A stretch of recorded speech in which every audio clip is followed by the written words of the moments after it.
My life shattered the moment I read that text.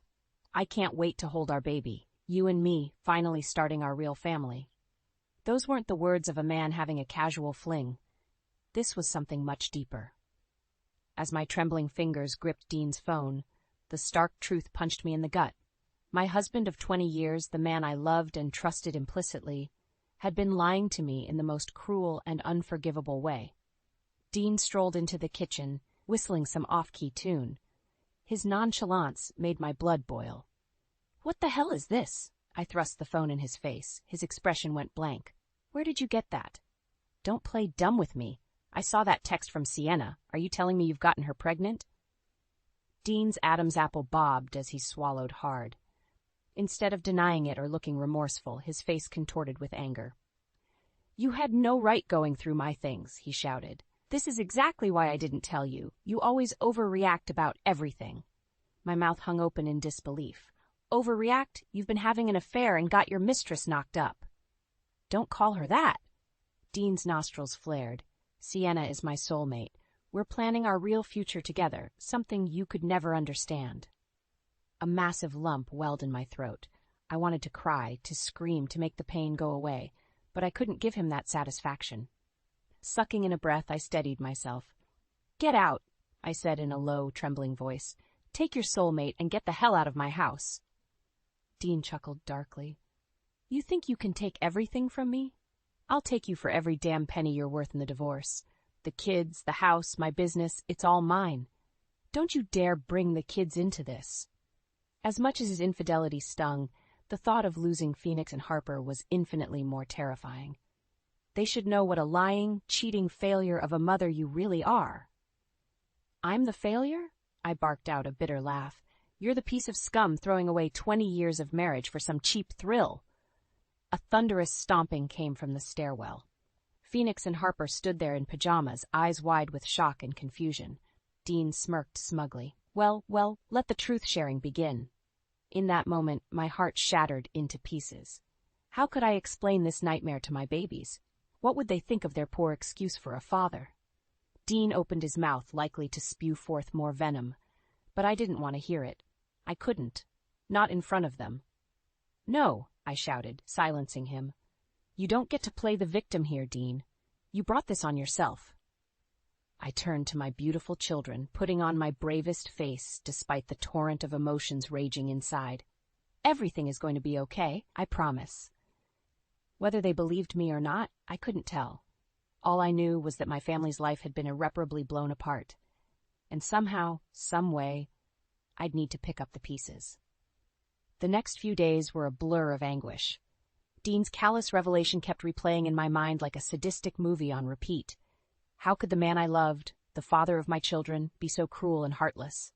Phone calls and texts from friends and family poured in, offering thoughts and prayers. I appreciated their kindness, but no words could heal the gaping wound in my soul. This betrayal cut much deeper than anyone realized.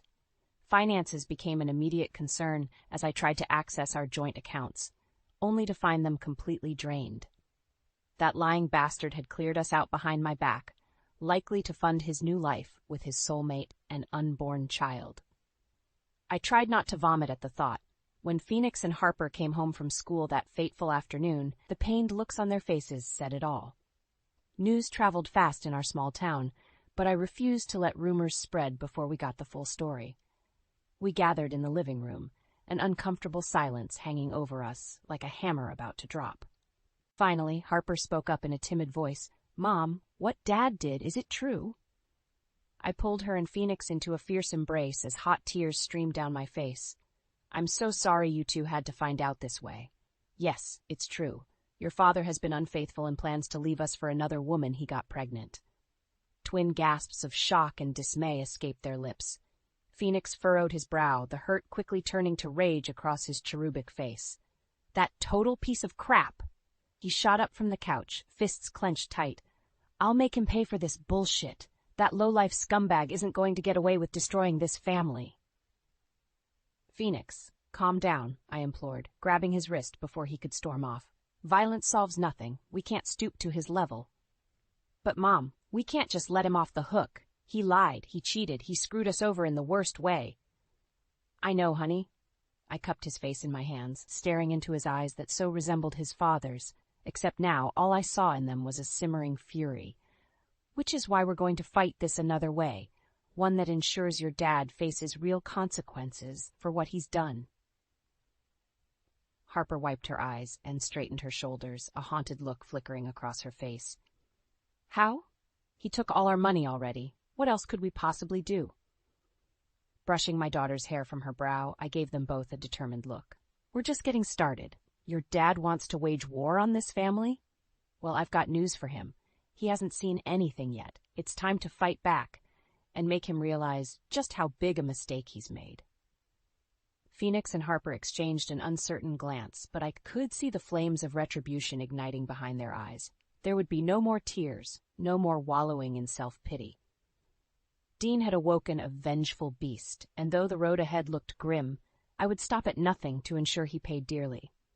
No one, especially not the man who once vowed to cherish me, would get away with decimating my family like this. Dean wanted to see what I was made of. He was about to find out. Over the next few weeks, Dean's betrayal cut even deeper as we learned more sordid details about his secret life with Sienna.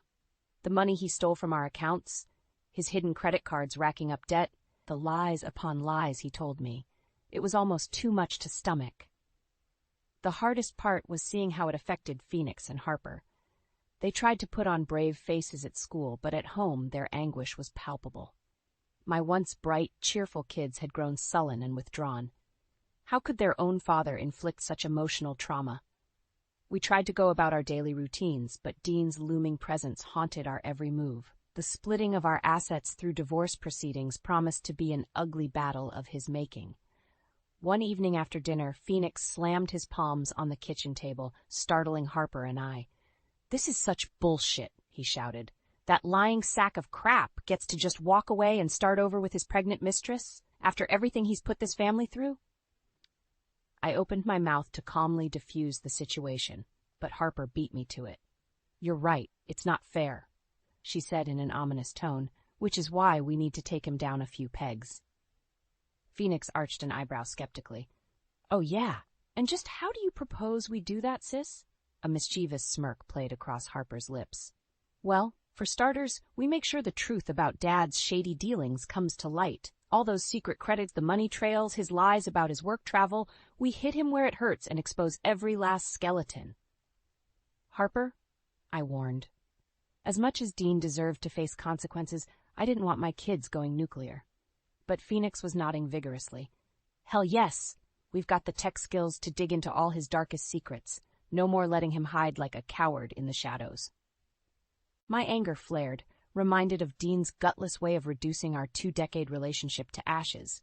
Still, there was a right way and a very wrong way to go about this. "Listen, you two, as satisfying as that sounds, we can't just go rogue and try to take down your father ourselves. Revenge tactics like that never end well." Harper rolled her eyes so dramatically I half expected them to get stuck. "Oh, please, we're not talking about revenge, Mom. Just karma. Making sure Dad faces the appropriate fallout for his own crappy choices that blew this family apart." The kernel of truth in her words gave me pause. As difficult as ethics could be, Dean was ultimately the one to upend all of our lives for his own selfish reasons. He reaped those consequences, not us. Phoenix must have read the shift in my expression, because he inched closer with a conspiratorial look. "Harper and I can be real surgical about this, Mom. Wait for the right opportunities. Catch Dad contradicting himself or showing his true colors in public. With a few well-timed truth bombs, we can control the blast radius." My head was still spinning, but I couldn't deny the tantalizing allure of Dean being hoisted on his own petard. He brought this hellish situation into our lives. Why shouldn't he face the ugly realities head-on? Drawing a fortifying breath, I lifted my chin and gave a single, determined nod. "Okay, we'll do this, but we do it smart and play the long game. Your father won't know what hit him." Twin devilish grins answered me, and I felt a perverse sense of satisfaction.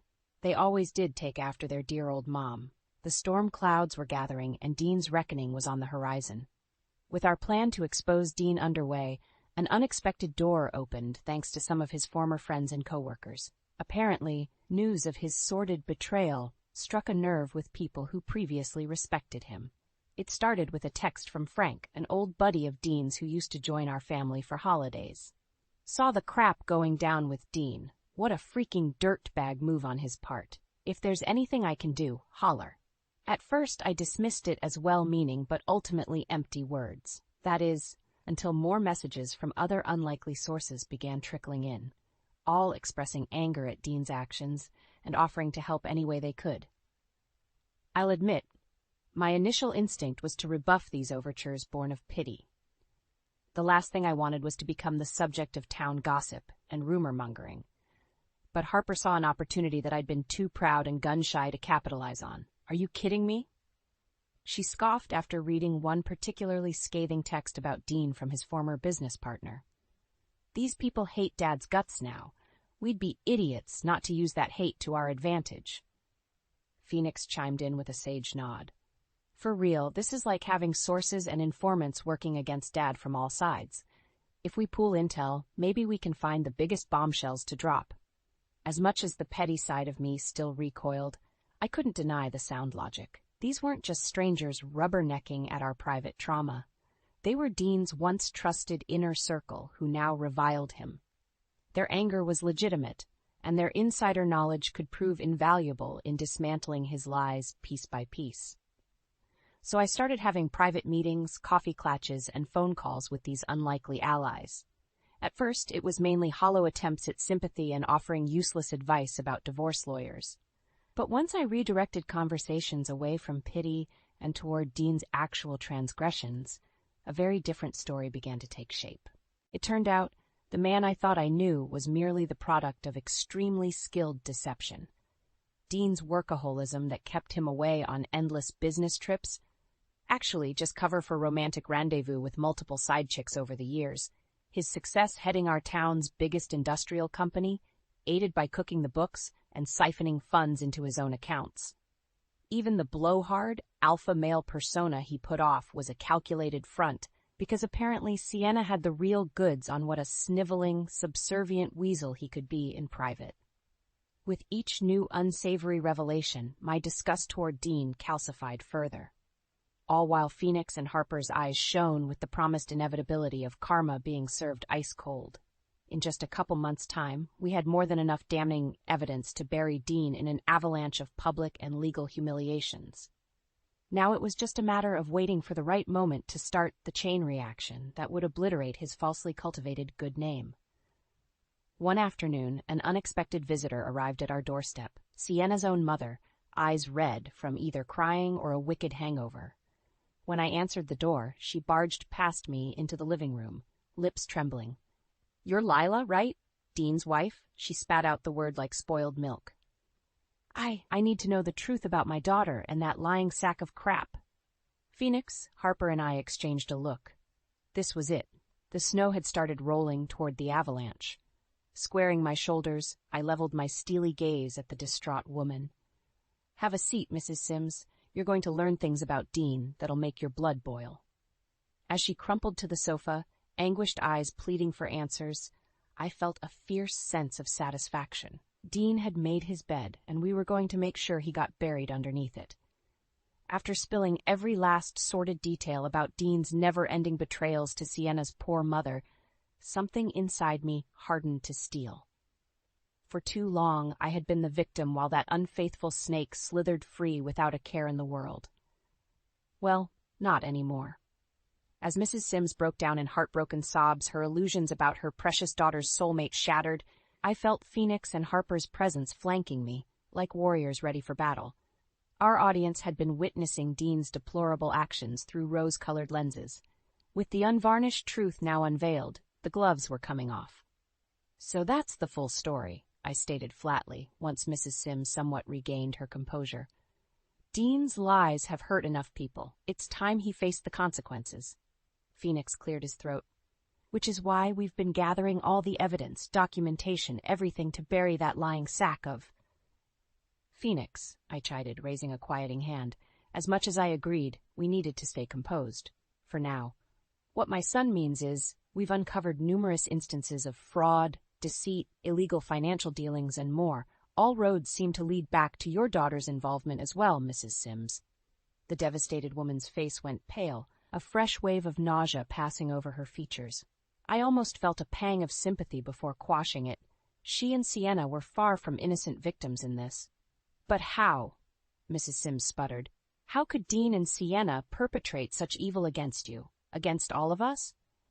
The answer was obvious to me, because Dean was a selfish, narcissistic sociopath who always put his own warped needs before anyone else's. But rather than voice that, I let the truth speak through hard evidence.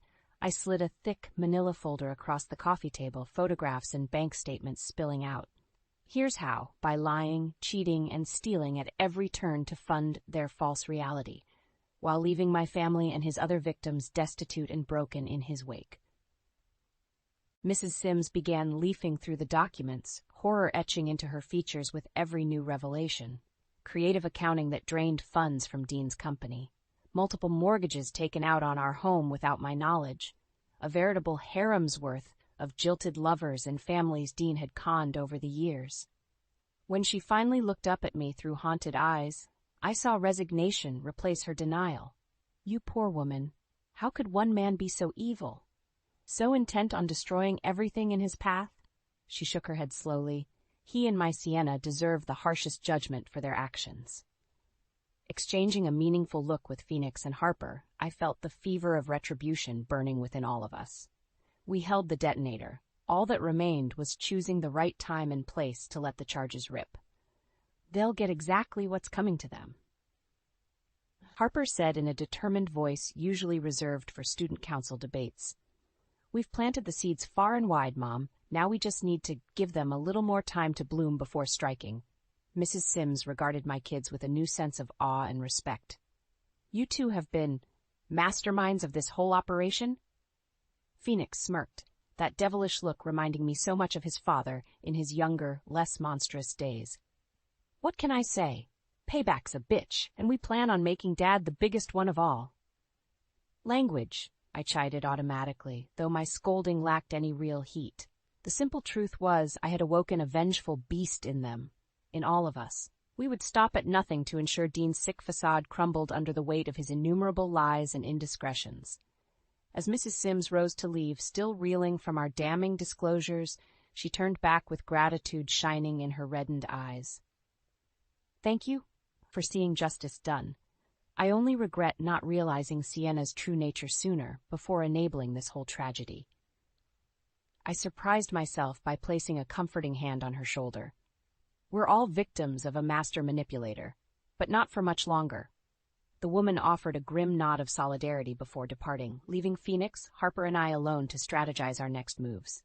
The dominoes were all meticulously lined up and awaiting that fateful tipping point. Soon, Dean's multitude of sins would be spectacularly and publicly demolished.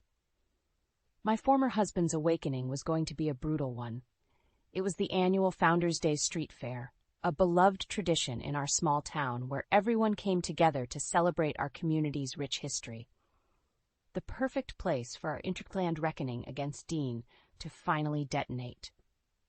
As Phoenix, Harper, and I wandered among the booths and crowds, we passed by Dean shamelessly flaunting Sienna on his arm like some trophy to be paraded. My blood boiled at the sight, but I tamped down the anger. They would get their comeuppance soon enough. First, we struck subtly during the opening ceremonies, with a few deftly edited video clips spliced in alongside the usual founders' bios. We highlighted Dean's lengthy rap sheet of corporate fraud and embezzlement from his former company. A hush fell over the crowds as his misdeeds and upcoming legal battles were exposed. Dean's arrogant grin instantly collapsed as he registered the displayed allegations, his eyes darting wildly about until locking onto my smirking visage. Busted. Next came well-timed text blasts circulated to Dean's remaining inner circle, divulging the truth about Sienna's grifter past and her myriad efforts to entrap other wealthy married men, along with a paper trail of evidence. As the whispers began echoing all around them, you could see the couple's unified front cracking. Every time Dean tried confronting us, denying his guilt, or defaming us to anyone who'd listen, we simply played another hand from the stacked deck of his undoing. Angry phone calls from irate ex-lovers emerged, berating him for his serial infidelities. Sheafs of purported evidence implicating Sienna in real estate swindles were accidentally shown to her own family, eliciting horrified reactions all around. With each carefully aimed strike, Dean and his partner in crime grew increasingly isolated and cornered before the entire town's watchful eyes. No more hiding behind lies and deception. The truth was scorching them in all its unvarnished glory. Finally, as the evening festivities began with Dean trying in vain to exit the fair unnoticed, Harper sidled up to the announcer's stage and grabbed a microphone. "Excuse me, everyone," she called out, immediately commanding the crowd's attention with youthful charisma.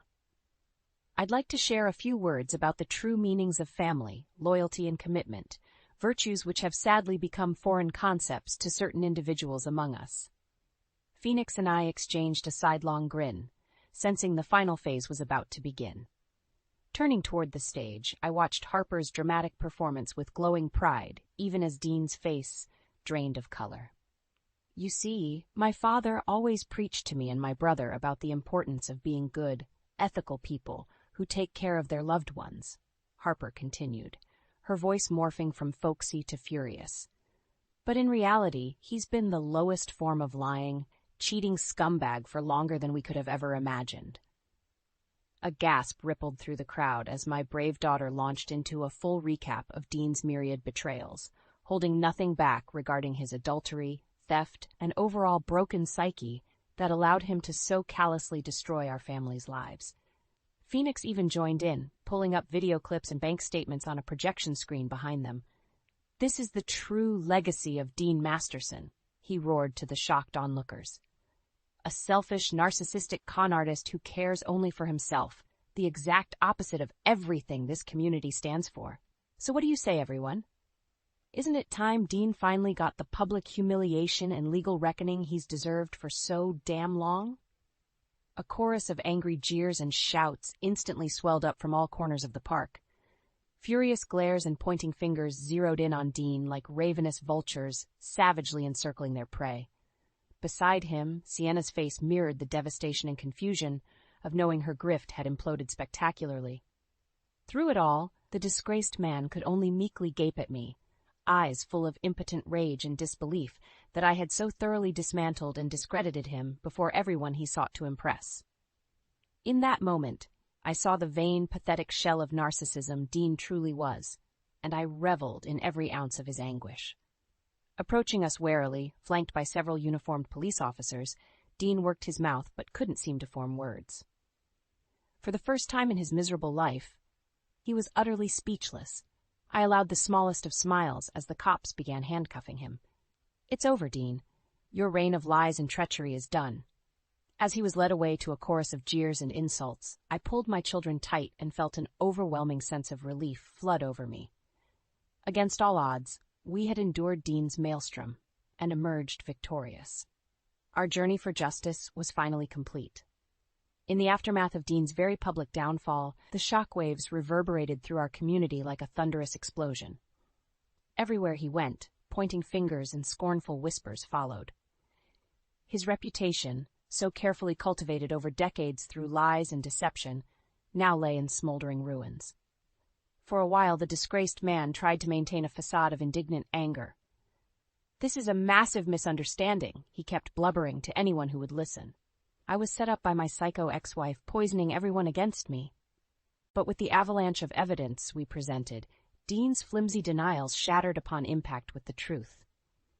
Incriminating documents, recordings of his own admissions of guilt, testimonies from enraged families and former lovers, all of it left zero doubt that he was a serial philanderer, con artist, and thief of the highest order. What made his downward spiral even more disastrous was the harsh legal consequences rapidly materializing from all sides. The industrial company that was his crowning success, they pressed criminal charges and civil suits for his financial crimes and misappropriation of funds, seeking restitution. The IRS launched a sweeping investigation into his tax evasion and money laundering schemes. Multiple women came forward with paternity suits demanding child support, having been strung along and lied to by Dean's empty promises of building families together. And then there was Sienna, Dean's supposed soulmate and future baby maker. While the pregnancy turned out to be a false alarm, Mrs. Sims and the rest of her family took the calculative gold digger to the proverbial cleaners. They drained Sienna's assets through bitter legal battles, ensuring every last seed of treachery she tried planting got salted over until nothing remained. Through it all, Dean grew increasingly manic and despondent. His arrogant bravado crumbled as the inescapable truth claimed everything he'd ever amassed: his business, his riches, even that perfectly manicured public image as a self-made success story.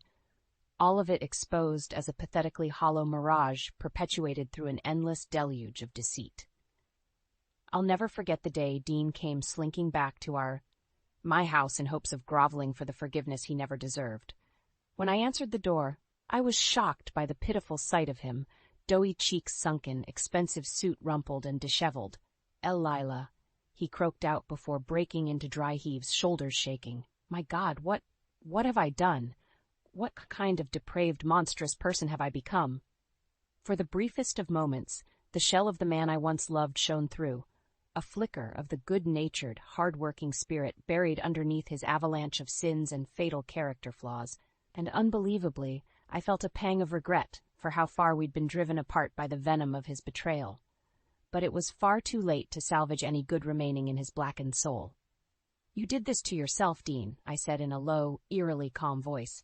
"You chose to become this thing, to sacrifice everything good you once had just to feed your own insatiable, selfish impulses." He reached out to grasp my arm, and in an uncharacteristic act of pity, I didn't flinch away. "Please, anything to make this nightmare stop. I'll give you whatever you want. Pay any price. Just make this all go away." I sighed, shaking my head slowly. The puddle of self-pity and desperation pooled at my feet was simply too vast for even the strongest raft of forgiveness. The consequences of his sins had claimed their ultimate prize, his very sense of self. "I can't help you anymore, Dean. Whatever personal hell you're suffering is one you brought on yourself." His frightened, childlike stare reminded me too vividly of those last flickering moments we shared as an intact family. "Now, if you'll excuse me, I have a real life with people who actually matter waiting for me." Pulling my arm away with barely restrained disgust, I turned and headed back inside, closing the door on Dean's shuddering, anguished wails. He had always sought the spotlight through elaborate lies. Well, the truth had finally burned away every last illusion, leaving only the charred husk of dishonesty behind. It was oddly fitting, I suppose, the biggest facade of all finally crumbling to dust in the wake of deceit's all-consuming fire. Dean's reckoning was complete. Even as Dean's world imploded in a fiery blaze of treachery and deceit, my family emerged from the ashes like a phoenix reborn. While his reckoning unfolded, a new dawn of hope and redemption awaited us. It started small at first. A new job for me at a respected accounting firm that didn't see me as a victim, but as a capable professional with a wealth of hard-won life experience under her belt. The relief of financial stability cannot be overstated after Dean's despicable money grabs nearly left us bankrupt. For Phoenix and Harper, their steadfast roles in dismantling their father's lies proved instrumental. Not only did it showcase their remarkable integrity and determination, but the admissions offices at several elite universities took notice. Glowing letters of recommendation poured in from allies whose respect they'd earned, culminating in incredibly generous scholarship offers that effectively paid for their undergraduate studies in full. The collective look of pride swelling in my chest when presenting them those acceptance packages is something I'll cherish always. After the hell Dean dragged us through, they more than deserved every accolade for persevering with courage and honor. I couldn't ask for better kids. Our family's physical and spiritual renewal took many forms. With Dean's millstone of betrayal no longer weighing us down, we took a much-needed vacation that first summer. A modest beach house rental, but absolutely luxurious compared to the animalistic state of constant anxiety we'd all been operating under. There was laughter again, genuine, uninhibited cackling that echoed along the shoreline as brilliant orange sunsets danced across the rolling waves.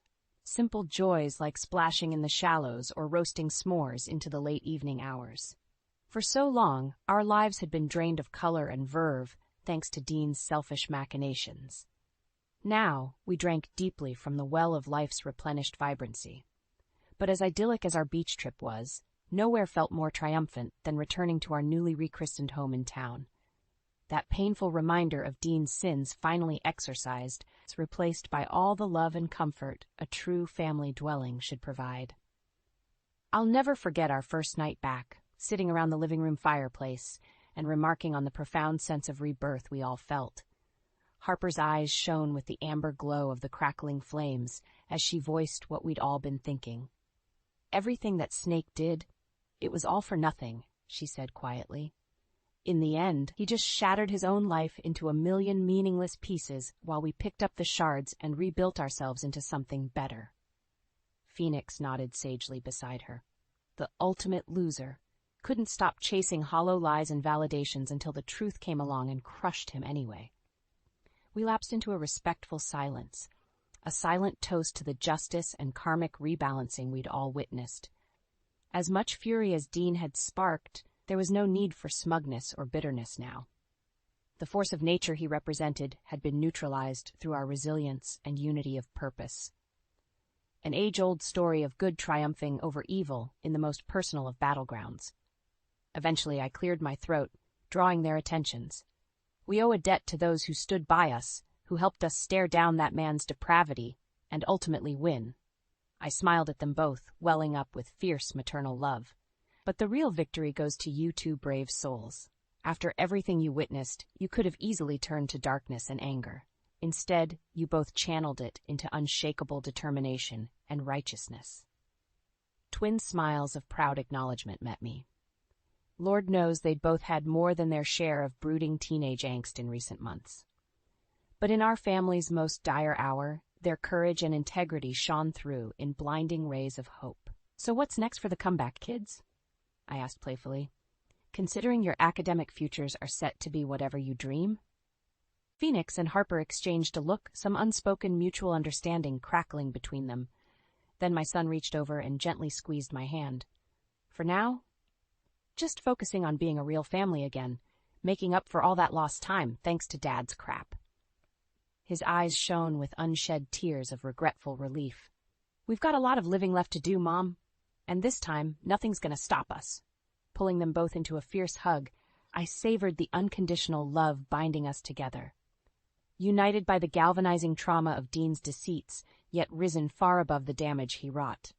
His misdeeds may have sparked the journey, but the true victory belonged to our family. This was our new dawn, and we would face it together, stronger than ever before.